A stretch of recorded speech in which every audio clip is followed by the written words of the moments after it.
बिस्मिल्लाहिर्रहमानिर्रहीम। आज के प्रोग्राम के साथ मैं हूं नुसुल्लाह मलिक। नाज़रीन, पाकिस्तान तहरीक इंसाफ से उनका इंतखाबी निशान बल्ला वापस ले लिया गया है, क्योंकि तहरीक इंसाफ के इंट्रा पार्टी इलेक्शन को आइन के मुताबिक ना करार देकर यह फैसला दिया गया है। इलेक्शन कमीशनर पाकिस्तान के पास जब यह मामला आया था, उसी वक्त कहा जा रहा था कि इंतखाबी निशान पाकिस्तान तहरीक इंसाफ से वापस हो सकता है, क्योंकि इंट्रा पार्टी इलेक्शन पर बहुत से सवालात उठे थे। ये पार्टी आइन के मुताबिक नहीं है, क़वायद ज़वाबित की खिलाफ वर्जी की गई, वोटर्स फरिश्ते मौजूद नहीं थी, किसी को इन इंतखाबात में हिस्सा लेने की इजाज़त ना मिली और पाकिस्तान तहरीक इंसाफ ने खुद ही अपने उम्मीदवारों का बगैर किसी इंतखाब के चुनाव कर लिया। उसी वक्त ये समझा जा रहा था कि अब तहरीक इंसाफ के लिए मुश्किलात बढ़ सकती हैं, और बिलाखिर आज का फैसला सामने आ गया कि तहरीक इंसाफ के पास अब बल्ले का निशान नहीं होगा। माजी के अंदर भी इस किस्म के फैसले होते रहे हैं, इंतखाबी निशान सियासी जमातों से वापस लिए जाते रहे। और हालिया माजी की बात की जाए तो मुस्लिम लीग नवाज़ भी इस बात से महरूम हो गई थी कि मियाँ नवाज शरीफ ने जो टिकट्स दिए थे उन्हें तस्लीम ना किया गया और आज़ाद उम्मीदवारों के तौर पर सेनेट में ये इंतखाब हुआ था। अब देखना यह है कि तहरीक इंसाफ के पास रास्ता क्या होगा। अदालत से रजू करेगी तहरीक इंसाफ, क्या इंतखाबी निशान वापस मिल जाएगा या नहीं मिलेगा। और दूसरी तरफ आज एक बड़ा अहम फैसला, जिसमें साइफर केस के अंदर पाकिस्तान तहरीक इंसाफ के बानी चेयरमैन इमरान खान और वाइस चेयरमैन शाह महमूद कुरैशी की ज़मानत मंजूर कर ली गई। इस ज़मानत मंजूर करने के बाद एक बहस नई शुरू हुई है। क्या तहरीक इंसाफ जिस तरीके से आज अदालतों की मदासराई कर रही है, सोशल मीडिया पर जो कंपेन कर रही है, अदालतों से इस ज़मानत के बाद उन्हें खराज तहसीन पेश किया जा रहा है, कल किसी और मुकदमे के अंदर जिन मुकदमात का तहरीक इंसाफ के रहनुमाओं को सामना है उन्हें किसी मुश्किल का सामना करना पड़ता है, तो फिर तहरीक इंसाफ का बयानिया क्या होगा। दोबारा से अदालतों के ऊपर चढ़ाई तो शुरू नहीं कर दी जाएगी। फिर अगर देखा जाए आज का इख्तलाफी नोट जो जस्टिस अतर मिनल्ला ने लिखा, उन्होंने लिखा कि इन लोगों को, इन रहनुमाओं को जेल में बंद करने की ज़रूरत नहीं है, कोई इनके ऊपर ऐसा मुकदमा नहीं है कि इन्हें जेल में बंद रखा जाए, और इंतखाबात करीब हैं, इंतखाबात में हिस्सा लेने के लिए इनको रिहा किया जाना ज़रूरी है। लेकिन साथ ही साथ अतर मिनल्ला साहब के इख्तलाफी नोट में एक बड़ी अहम चीज़ मौजूद है, वो चीज़ जिसका तहरीक इंसाफ ने फ़ायदा उठाया था। 2018 के इंतखाबात उन्होंने सवालात उठाए अपने इस इख्तलाफी नोट के अंदर कि इस मुल्क के अंदर वज़राए आज़म वक्त से पहले फ़ारिग कर दिए गए, और 2018 के अंदर भी एक पार्टी को दीवार से लगाया गया और लेवलिंग प्लेइंग फील्ड उस पार्टी के लिए नहीं थी। गोया 2018 के इंतखाबात की बेनिफिशरी पाकिस्तान तहरीक इंसाफ थी, और उस वक्त दीवार से लगने वाले और उस वक्त लेवलिंग प्लेइंग फील्ड का गिला करने वाले मियाँ नवाज शरीफ थे। आज मियाँ नवाज शरीफ के खिलाफ बात की जाती है, कहा जाता है कि उनके लिए मैदान खाली है, जबकि तहरीक इंसाफ के लिए अब लेवलिंग प्लेइंग फील्ड नहीं है। क्या सियासी जमातें इसी चक्कर के इर्द गिर्द घूमती रहेंगी कि किसी को निकालने के लिए वो किसी का सहारा बनेंगी, और जब उनको निकाला जाएगा तो फिर वो आइन और कानून की हुक्मरानी के दावे करेंगी। ये भी आज के प्रोग्राम का मौजू होगा। मेरे साथ मौजूद हैं मुल्क के सीनियर साफ़ी तज़कियाकार जनाब सलीम बुखारी साहब, उनके साथ तशरीफ़ रखते हैं हसन रज़ा पाशा साहब, मुल्क के मारूफ कानूनदान हैं, उनके साथ पाकिस्तान तहरीक इंसाफ के तर्जमान नईम हैदर पंजोथा साहब से भी हम रब्ता कर रहे हैं कि वो भी आज के प्रोग्राम के अंदर मौजूद हों, उनसे भी ये जाना जा सके कि अब तहरीक इंसाफ का आइंदा का अमल क्या होगा। सलीम बुखारी साहब, बहुत बहुत शुक्रिया आपका प्रोग्राम में वक्त देने का। प्रोग्राम का आगाज़ आपसे करना चाहूँगा। आज का फैसला, एक तरफ तहरीक इंसाफ को रिलीफ मिला, तहरीक इंसाफ खुशी मना रही है कि आज उनके रहनुमाओं की ज़मानत मंजूर हुई, अगरचे उनकी रिहाई तो हो नहीं सकती, मुख्तलिफ मुकदमात का उन्हें अब भी सामना है, लेकिन दूसरी तरफ इलेक्शन कमीशनर पाकिस्तान ने इंतखाबी निशान बल्ला वापस ले लिया। एक रोज़ में एक खुशी और एक उनके लिए मुश्किल। बहुत शुक्रिया मलिक साहब आपका, आपने याद किया, काफ़ी दिनों के बाद याद किया इस दफ़ा। एनीवे जी, आपने बिल्कुल ठीक कहा कि दो बड़े फैसले हुए हैं। एक फ़ैसले के तहत जो है वो बानी पीटीआई और उनके साथ जो शाह महमूद कुरैशी साहब हैं उनको ज़मानत मिल गई है सुप्रीम कोर्ट की तरफ से एक मुकदमे में, और दूसरी तरफ इलेक्शन कमीशन ने जो है वो इंट्रा पार्टी इलेक्शन जो है उनको कलअदम करार दे के बल्ले का निशान जो है वो वापस ले लिया है। दूसरी बात के ऊपर पहले से शुरू कर देते हैं बात। देखिए, जहाँ तक तहरीक इंसाफ के पार्टी इलेक्शंस का ताल्लुक़ रहा है, ये जब से लाइमलाइट में आई है पार्टी, उस वक्त से ये तीसरा के चौथा इंटर पार्टी इलेक्शन था। इससे पहले अगर आपको याद हो, जस्टिस वजीउद्दीन अहमद साहब ने एक पार्टी इलेक्शंस करवाए थे, जिसको उठा के खान साहब ने फेंक दिया था और वजीउद्दीन साहब को घर भेज दिया था। उसके बाद दोबारा फिर कुछ अरसे के बाद तस्नीम नूरानी साहब को पार्टी के इंटर पार्टी इलेक्शन कराने के लिए कहा गया था, और उस इलेक्शन के नताइज का भी क्या हुआ था, वही हुआ जो पहले हुआ था, और वही हुआ कि वजीउद्दीन साहब की तरह से तस्नीम नूरानी साहब भी घर लौट गए। तो ये इलेक्शन जो है, ये अब इलेक्शन कमीशन ने इसको कंट्रोवर्शियल करार दे दिया है, हर बल्ले का निशान वापस हुआ है। इसकी फेट यही होने जा रही है कि यकीनी तौर पे पीटीआई जो है वो अपील में जाएगी और सुप्रीम कोर्ट से उनको मोस्ट लाइकली रिलीफ मिल जाएगा। अब आ जाए जनाब आप पहले वाली बात के ऊपर। जी बिल्कुल ठीक है, ये बहुत बड़ा रिलीफ समझा जा रहा है, लेकिन अगर इससे मुराद ये है कि खान साहब आज़ाद हो के अब अपनी पार्टी की इलेक्शन कैंपेन आके ग्राउंड पर, सड़कों पर और जलसों में और जुलूसों में करेंगे, तो ऐसा तो नहीं होने जा रहा, इसलिए कि इसी खदशे के पेश नज़र उनको पहले ही 2 और मुकदमात में गिरफ्तार भी किया जा चुका है, और जहाँ तक 190 मिलियन पाउंड वाला जो केस है उसके ऊपर तो रेफरेंस भी अब दायर हो गया है, और इसी तरीके से तफ्तीश जो है वो FIA के हाथों और उसके हाथों जो दूसरा मुकदमा है तोशाखाना का, वो भी काफ़ी अगले मराहल तक पहुंची हुई है। और उसके ऊपर अगर आपने देखा कि इस्लामाबाद हाई कोर्ट ने जो फैसला लिया है वो बिल्कुल दूसरी सिमत है, वो इसका बिल्कुल उलट है। हैविंग सेड दिस, एक बात तो ये है कि कल तक वो अदलिया जिसके बारे में जो सोशल मीडिया पर जो ट्रोलिंग होती थी, जो इसके बारे में कहा जा रहा था कि ये लाडलों की अदलिया है, कुछ ऐसे ऐसे एक्सप्रेशन इस्तेमाल किए गए, वो अचानक अब जो है वो मेरिट वाली अदलिया बन गई है। एक तो मुझे इसकी बड़ी खुशी है कि चलिए पीटीआई का ख्याल है। आपको एक वाकया याद करा दूं मैं, अगर आपको याद हो, जब असम्बली डिसॉल्व की गई थी और उसके बाद सुप्रीम कोर्ट ने रिलीफ दिया था, तो वो 5 जज थे जो जिनकी तस्वीरें कारों के ऊपर लगा के लंदन जैसे शहर की गलियों में जूतियां बरसाई गई थी उनको, और आपको भी याद होगा मेरे ख्याल से, हम दोनों ने वो मामला रिपोर्ट भी किया था, उस पर प्रोग्राम भी किया था। मतलब कहने का ये है कि अगर तो आपकी मर्जी का फैसला हो जाए तो सब ठीक है, अदलिया भी ठीक है, और अगर फैसला आपका नेगेटिव हो जाए तो फिर इन जजों की जो गत बनती है, जो शामत आती है, वो आपके मेरे सामने है।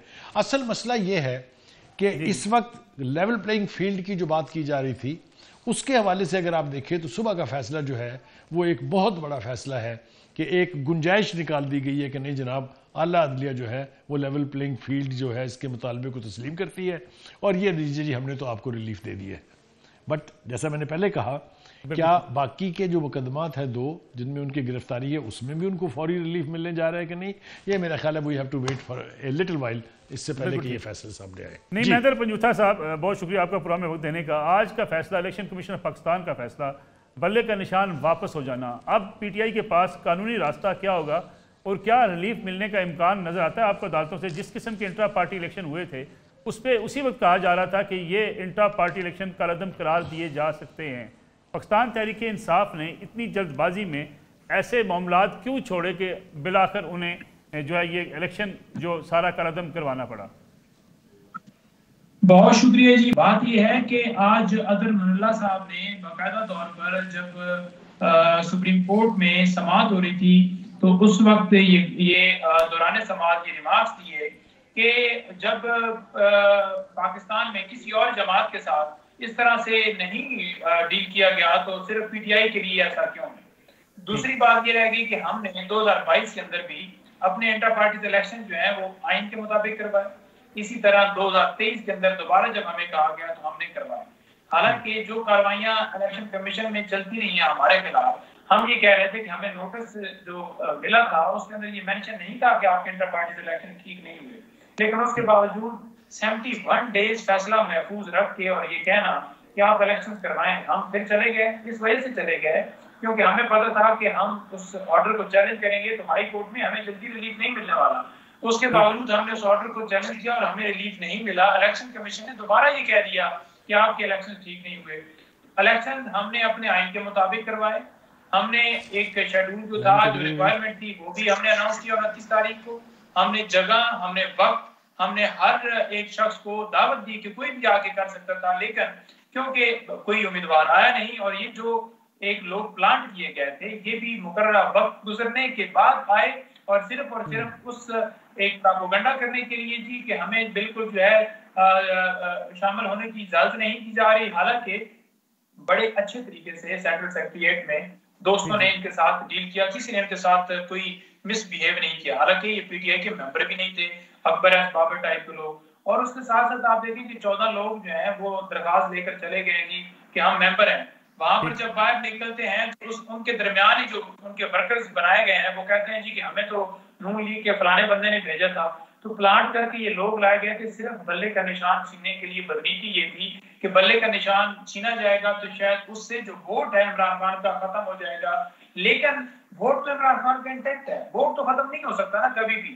और बल्ले की निशान की साजिश ये समझ रहे थे कि आखिरी हरबे है, क्योंकि बाकी हरबे तो इन्होंने इस्तेमाल कर लिए थे, लोगों के ऊपर क्रैकडाउन करके, गिरफ्तारियां, अगवा, प्रेस कॉन्फ्रेंस करवा के, अपने नैब के कवानीन के अंदर तरमीम करके अपने केसेस खत्म करवा के, अपने लिए वहां से जनाब लंदन से एक प्रोटोकॉल सारा लेकर और अपनी नैब के केसेस के अंदर खुद को बरी करवा के, तो ये सारी चीजें तो कर रहे थे। चाहे इलेक्ट्रॉनिक मशीन के हवाले से बात हो या ओवरसीज के वोट की बात हो कि उसको खत्म किया जाए ताकि इनकी राय हमवार हो।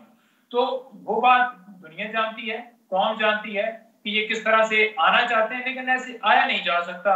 इन्होंने एक जो आज इलेक्शन कमीशन ने फैसला दिया है, मैं बड़ा वाज़ेह कहूंगा कि इलेक्शन कमीशन ने जब से खान साहब की हुकूमत गई है तब से एक बाइसनेस का जो मुजाहरा किया है, वो चाहे लेवल प्लेइंग फील्ड के हवाले से हो, निगरान सेटअप के न्यूट्रल होने के हवाले से हो, या हमारे इलेक्शन के अंदर ये मामला जो आज फैसला दोबारा है उस हवाले से हो, या खान साहब की डिस्क्वालिफिकेशन के हवाले से हो, या तौहीन अदालत की कार्रवाई जेल के अंदर चलाने के हवाले से हो, या दीगर आपने देखे कि सिर्फ और सिर्फ सारे कदगन, सारे इतराज़ात हमारे लिए हैं, डीआरओज़ हमारे ऊपर नाफिज किए गए हैं, डीसी सारे पीएम और पीडीएम टोले के लगाए गए लोग हैं और उनको वो सहूलत दे रहे हैं, हमारे लिए वो सख्तियां पानी छोड़ रहे हैं ग्राउंड के अंदर, हमारे ऊपर गोलियां वो चलवा रहे हैं। वो ये सिर्फ चाहते हैं कि धांधली के जरिए इस तरीके से ये मुल्क के ऊपर नाफिज हो। जमहूरियत के ऊपर हमला है, आइन के ऊपर हमला है, कानून के ऊपर हमला है। किसी सूरत हम इस चीज को कतन कबूल नहीं करते और शदीद अल्फाज में मजम्मत करते हैं और जो फैसला है उसको चैलेंज करने का भी इरादा रखते हैं। हमारी डिस्कशन हो रही है, जो भी लाए अमल आएगा आपके सामने आएगा। ठीक है, हसन रज़ा पाशा साहब, पंजोथा साहब कह रहे हैं हम इसे चैलेंज करेंगे, अदालत के पास जाएंगे। अदालत के ऊपर बड़ी तनकीद भी उन्होंने की इस फैसले के ऊपर। वो समझते हैं कि पार्टी इलेक्शन आइन के मुताबिक थे, लेकिन election commission of Pakistan biased है, इसलिए इस किस्म के फैसले आ रहे हैं। अदालत में पीटीआई को रिलीफ मिल जाएगा लगता है आपको? बिस्मिल्लाहिर्रहमानिर्रहीम। मलिक साहब, सबसे पहले तो जो खुश आइंद बात है वो ये है कि आज दो फैसले ऐसे आए जिसकी वजह से जो पीटीआई के एक्टिविस्ट हैं सोशल मीडिया पे, उन्होंने अदालतों की तारीफ़ करनी शुरू कर दी। जिस तरह के पहले आप और बुखारी साहब ने फरमाया, चलें देर आए दुरुस्त आए। दूसरी बात जो है, इनका हक है, बनता है इनको लेवल प्लेइंग फील्ड। हमने 3-4 दिन पहले एक प्रेस रिलीज जारी की, उसमें भी कहा लेवल प्लेइंग फील्ड तमाम पार्टीज़ के लिए होनी चाहिए। अब इन्होंने उस पर बड़ा एतराज़ किया जी टाइमिंग ठीक नहीं है। आहिस्ता आहिस्ता ये कहेंगे कि टाइमिंग हमारी ठीक थी, क्योंकि हमने इलेक्शन से पहले तमाम पॉलिटिकल पार्टीज़, तमाम वर्कर्स, आज़ाद उम्मीदवार, पार्टी के उम्मीदवार, सब के लिए लेवल प्लेइंग फील्ड मांगी है उसमें। और टाइमिंग की ये थी कि इलेक्शन से पहले हमने, और आप देखिएगा कि इलेक्शन के बाद यही दोस्त हमारे बैठ के आपके प्रोग्राम में कह रहे होंगे कि हमारे साथ बड़ा जुल्म हुआ और जो इलेक्शन कमीशन है उसने जानबदारी का मुजाहरा किया, दिस एंड डैट। और आपका सवाल यकीनन ये आएगा कि जब पाकिस्तान बार काउंसिल ने एक ऐसे वेल बिफोर टाइम एक बात की थी तो आपने उस वक्त एतराज़ कर दिया था, क्योंकि कुछ नारे हमारे पॉलिटिकल पार्टीज़ ने अपने लिए मुख्तस कर रखे हैं। आप पीपल्स पार्टी का अपना नारा है, रोटी कपड़ा और मकान, अभी भी वो लगाते हैं, ठीक है जी, बड़ा अट्रैक्टिव है। कोई और पार्टी लगाए तो वो माइंड करते हैं।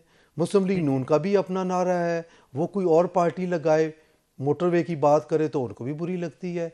और इनका भी अपना नारा है कि जी लेवल प्लेइंग फील्ड सिर्फ हमारा नारा है, और जो इलेक्शन कमीशन की जानबदारी की बात सिर्फ हमने करनी है।